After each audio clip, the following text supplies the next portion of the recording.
Ibinatbat ang kahit anong sigla at tikas kung patraydor naman tayong susubukin ng malubhang karamdaman. Kagaya na lamang ni Ella na sa murang edad ay kinailangang pasanin ang krus na dala ng sakit na cancer. Mabibigyan ngiti pa kaya niya ang mga taong nagmamahal sa kanya? Magandang hapon po mga kapuso. Ito po ang wish ko lang.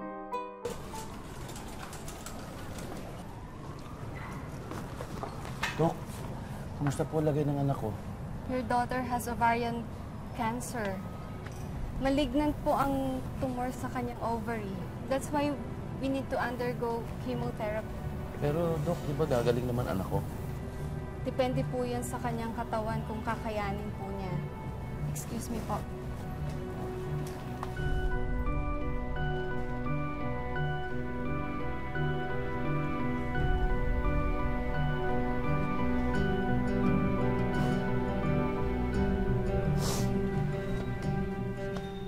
Class, land equals to 0. Then building equals 15,818 minus 10,775. Miss Quintosa, I thought you're dropping in class. Sorry po.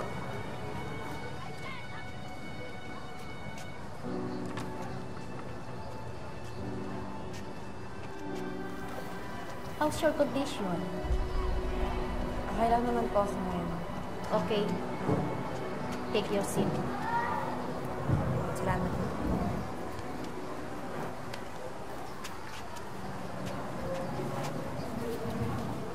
Ano nangyari? Ba't ang tagal mong absent? Buti buhay ka pa.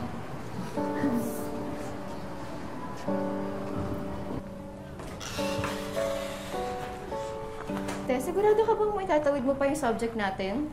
Ang dami mong na-miss na lesson. Nakayanin yan.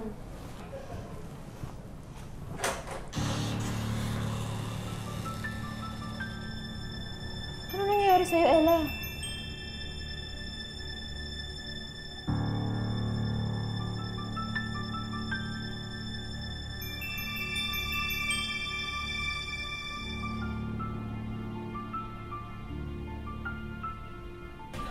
Sa edad na 17, unti-unting ginugupo si Ella ng kanyang karamdaman.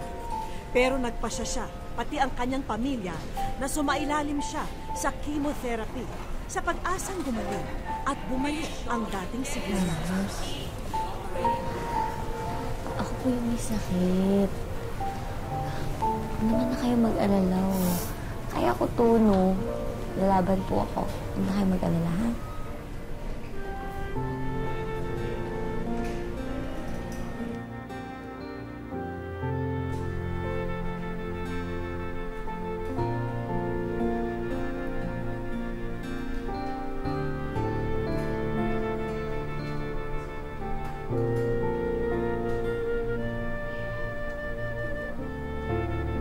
Good evening po, tita. Daryl, napadalaw ka. Si Ella po. Pumasok. Hindi pala. Pumunta sa ospital, nagpa-check up kasama yung papa niya. Ganun po ba? Sige po. Baka pwede naman po ibigay na lang po ito kay Ella. Sige, salamat ha. Sige po, tita, una na po ako. Ingat po.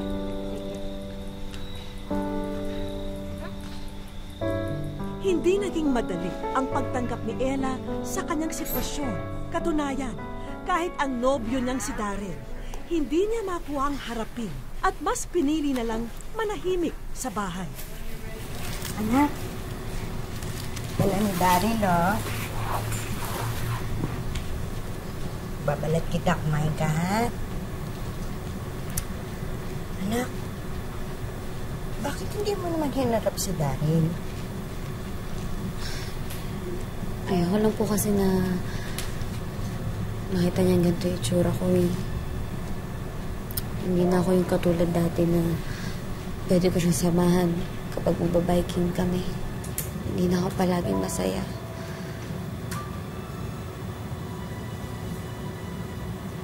Anak, mabait na bata si Daryl. Nakita ko yung pag-aalala niya sa'yo na nasa ospital ka. Anak, Huwag mo namang itulak palayo sa'yo ang mga taong nagmamahal sa'yo.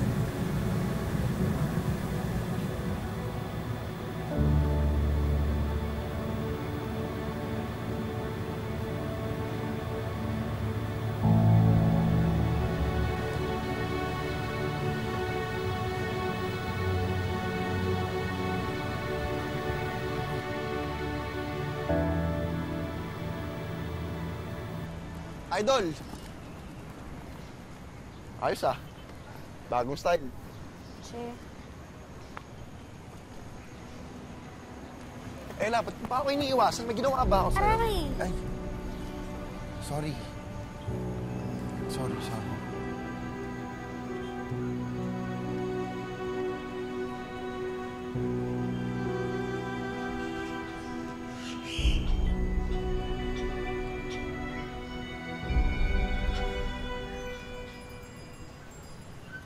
Tagal mo hindi nagpakita sa akin, ah. May ginawa ba akong masama? Ayoko lang kasi nakakita mo akong mahina. Na may sakit. Hindi na ako yung dating Ella na kilala mo.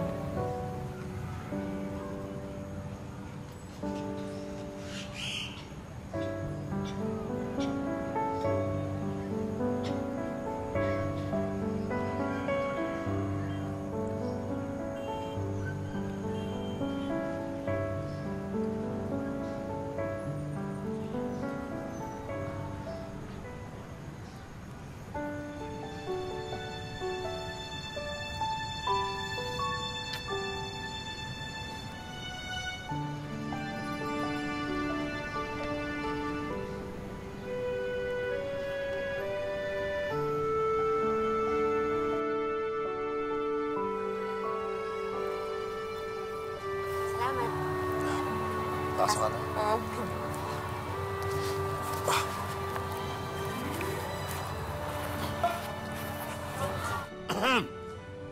Ella, pasok!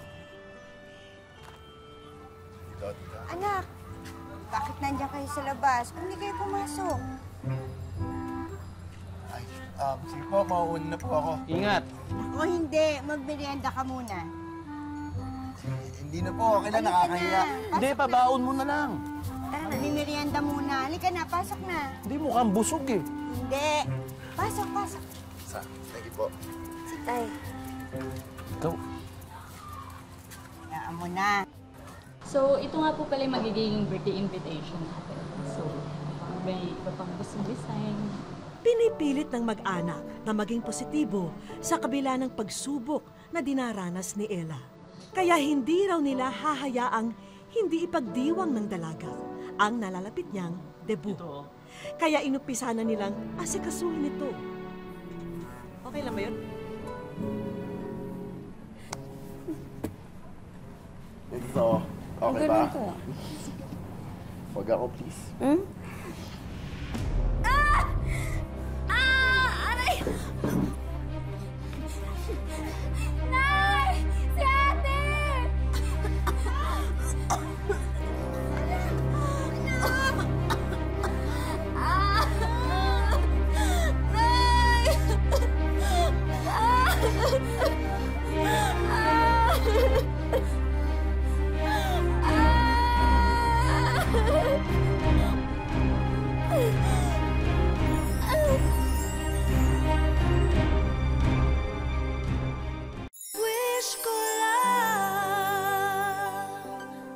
Ramdam ni Ella ang masaklap na epekto ng chemotherapy. Lagas man ang buhok at bagsak ang katawan. Hindi ito naging hadlang upang ituloy niya ang kanyang pag-aaral at makatulong sa kanyang kaibigan. Are you ready for your midterms? Yes!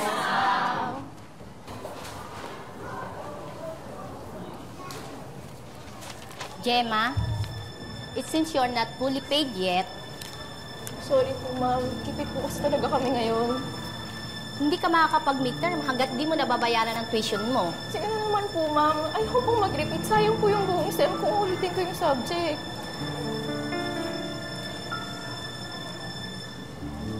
Okay. For now, papayagan kita mag-exam. Pero kinakailangan mong iseta lang account mo sa registrar, ha? Okay po. Thank you po, ma'am.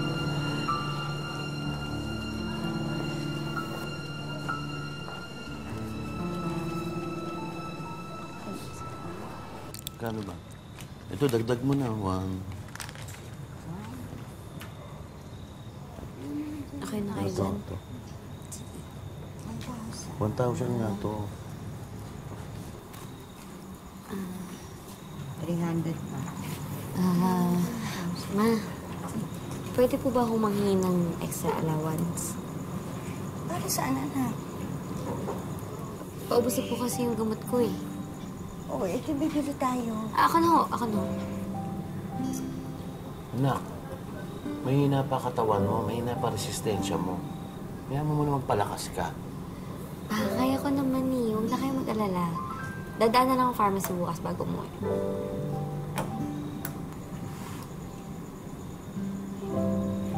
O sige, bukas bibigay ko sa yung pera. Pero huwag ka na maaga, ha? Apo.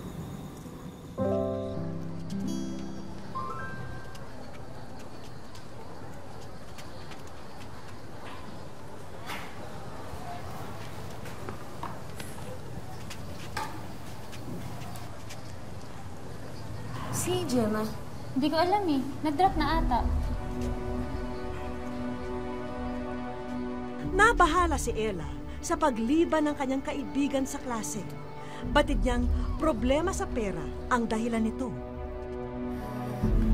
Ma'am, tanungin ko lang po sana kung nakapagbayad na po ba si Gemma Santos. Hindi pa. May kulang pa siyang 2,000. Ako na lang po magbabayad.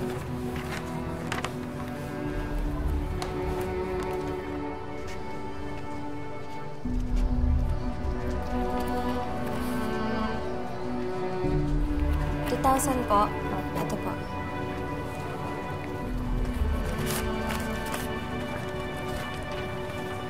Salamat po.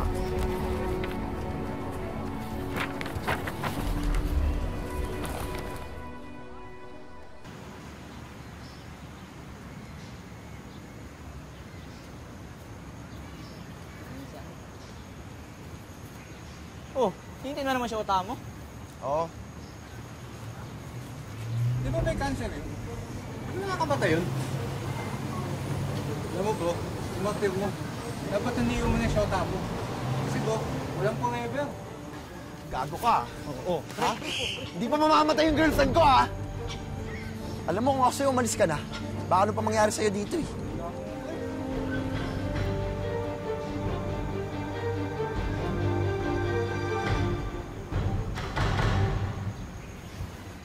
Uy, Idol.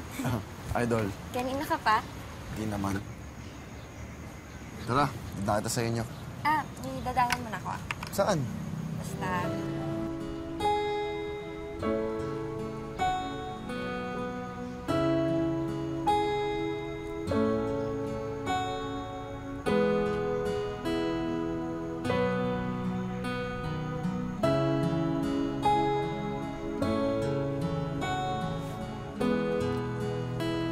Saka na lang muna.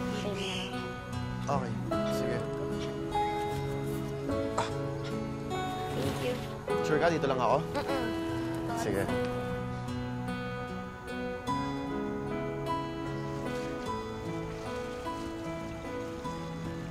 Gemma.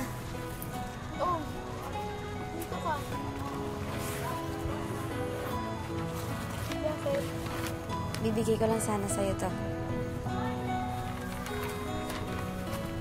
Pumasok ka na bukas, ha? Salamat talaga. Salamat talaga. Napasok muna tayo. Hindi na. Kailangan ko na rin umuwi, eh. Si Idol din naghihintay sa labas. Thank you talaga. I love, thank you.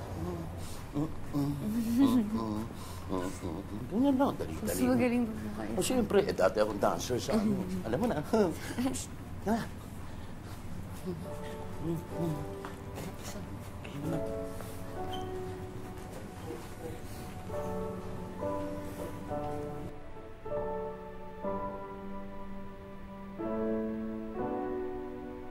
Habang papalapit ang ika-18 kaarawan ni Ella, lalo namang lumalala ang kanyang karamdaman.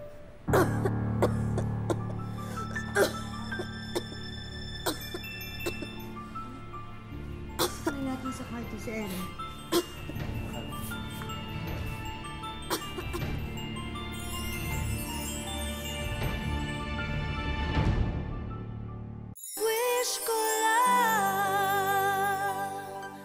Unti-unting lalamunin ng cancer ang delikadong pangangatawan ni Ella. Kumpiyansa man na malalagpasan ang bawat pagsubok na kanilang pinagdaraanan, hindi pa rin sapat ito para siya'y gumaling. Si Daryl po. Parating na ate.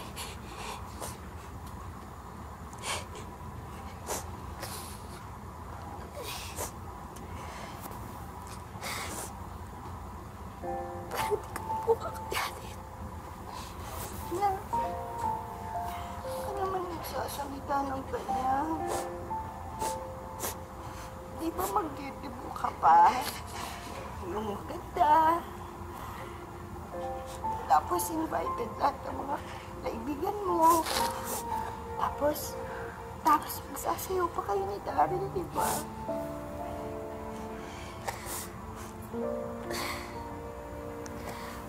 Masyado na po kayo gawa para sa akin eh. Anak, kasi mahal na mahal ka namin eh. Kaya sana, huwag ka susuko. Lumaban ka.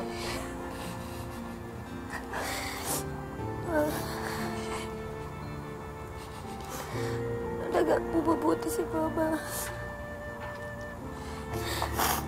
Ate pa yung mga kapatid. Ate, please naman. Kayong dalawa. Mag-aaral kayo mabuti, ha? Mahal na mahal ko kayong dalawa.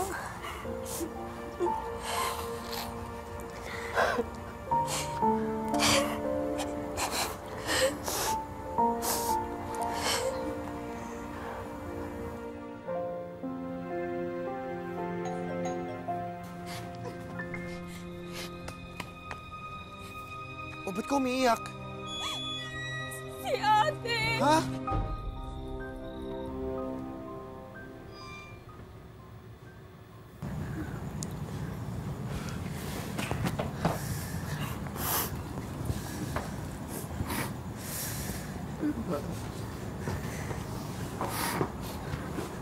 Lumaban ka, please. Ilang buwan na lang magdidibo ka na, oh. Nakahanda na lahat.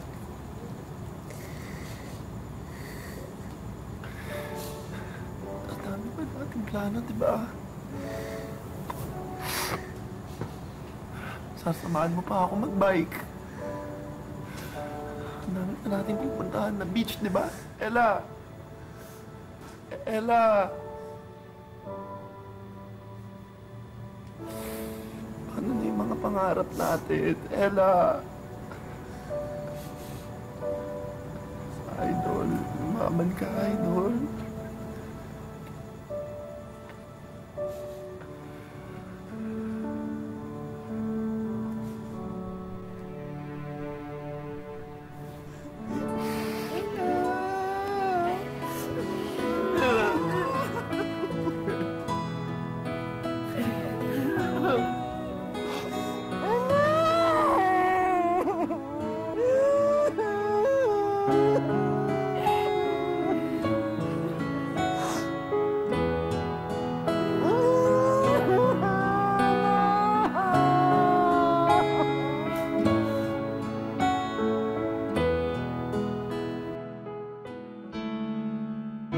Nito lamang Enero, naging viral sa social media ang debut na ito na naganap sa Davao City.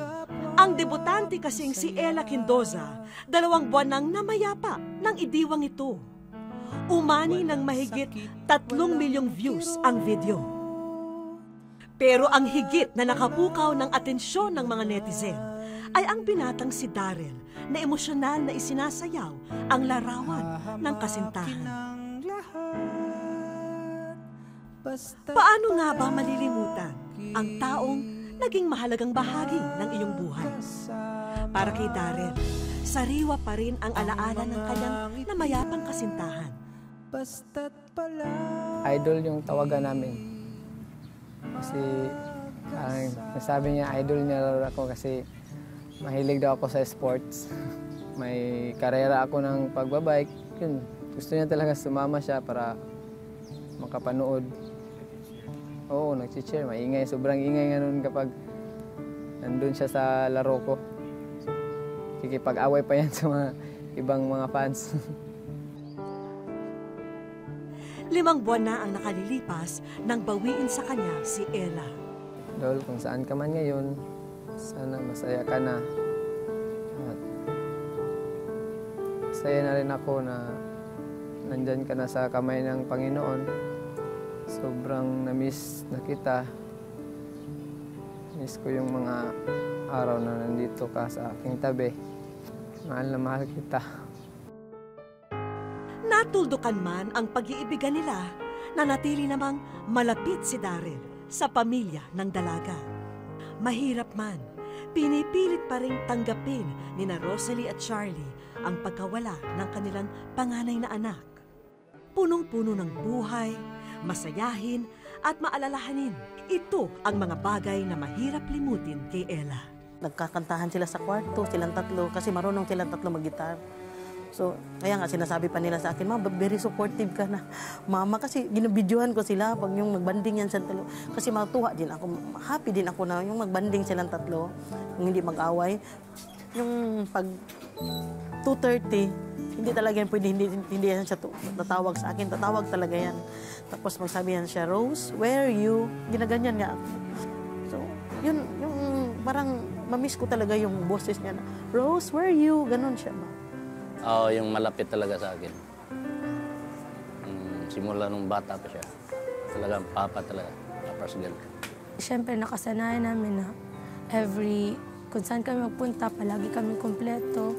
Katabi ko po siya palagi pag nagpipicture kami. Tapos, pag kami na lang apat, pag tinitingnan ko yung picture, wala na si ate. Nasasaktan ako. Nawala man si Ella, nananatiling buhay siya sa puso't isipan ng mga nagmamahal sa kanya.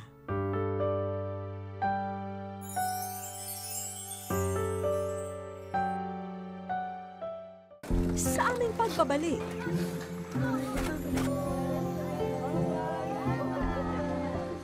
wish ko lang magtatatlong taon na sana ang relasyon ni na Darrell at Ella. At kasama ang buong pamilya ni Ella, nagtungo sila sa puntod ng dalaga.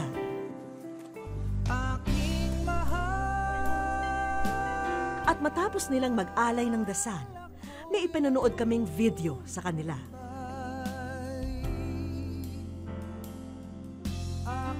Umapaw ang emosyon ng mga oras na yun. Batid namin ang labis na pangungulila ng bawat isa kay Ella.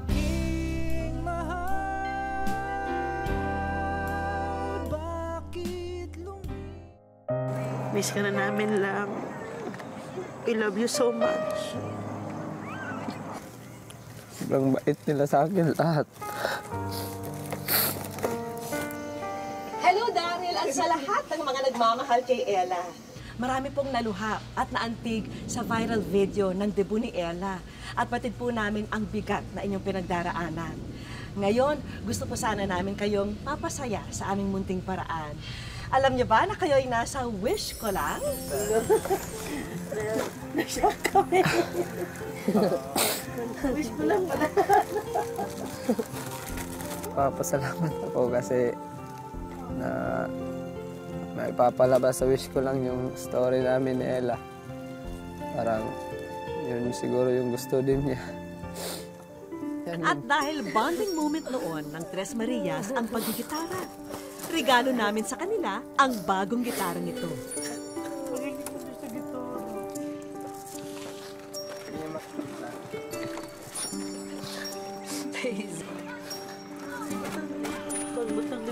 Kasunod naming iiwan ang family portrait ni na Ella. simple man, abot langit pa rin ang pasasalamat nila sa munting alaala nito. At balita namin, wish daw noon ni Ella na matulungan si Daryl na mapag-aral ng vocational course. Kaya't narito po ang scholarship mula sa aming kaibigan. Sa puntong yon, lalong bumuhos ang mga luha ni Daryl. Pura rin may sabi, sige lang, may ano lang, paparalin naman si Daryl. Eh, yung pala yung plano nito, siya lala. Pati yun.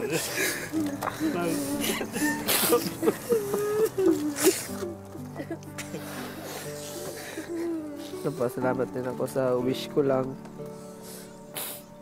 Kasi hindi ko yung kalaing darating to. At dahil summer na at hilig doon ni Ella ang mag-outing ang kanilang pamilya sa beach, handog po namin sa kanila ang vacation package.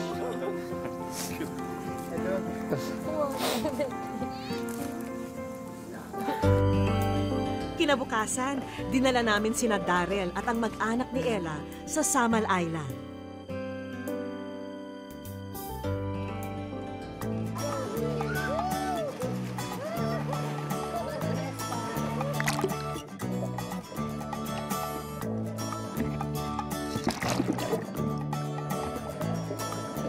Agad nilang in-enjoy ang magandang tanawin doon. Saya ko kasi nakasama ko ulit sila ng mag-banding na kahit wala na si Ella. Papasalamat ako sa kanya, sa Panginoon at sa mga staff ng Wish Ko Lang at sa JMA. Nawala man si Ella, mas tumibay naman ang samahan ng kanilang pamilya. Batid nilang sa mga oras na ito'y masaya na rin siya sa piling ng may likha. Sumuko man si Ella sa karamdaman, ang kanyang katatagan ang nagsilbing inspirasyon para sa mga taong nagmamahal sa kanya. Alaalang kailan may mananatili sa kanilang mga puso. Muli, ako po si Vicky Morales at ito po ang Wish Ko Lang. May sorpresang naghihintay sa'yo.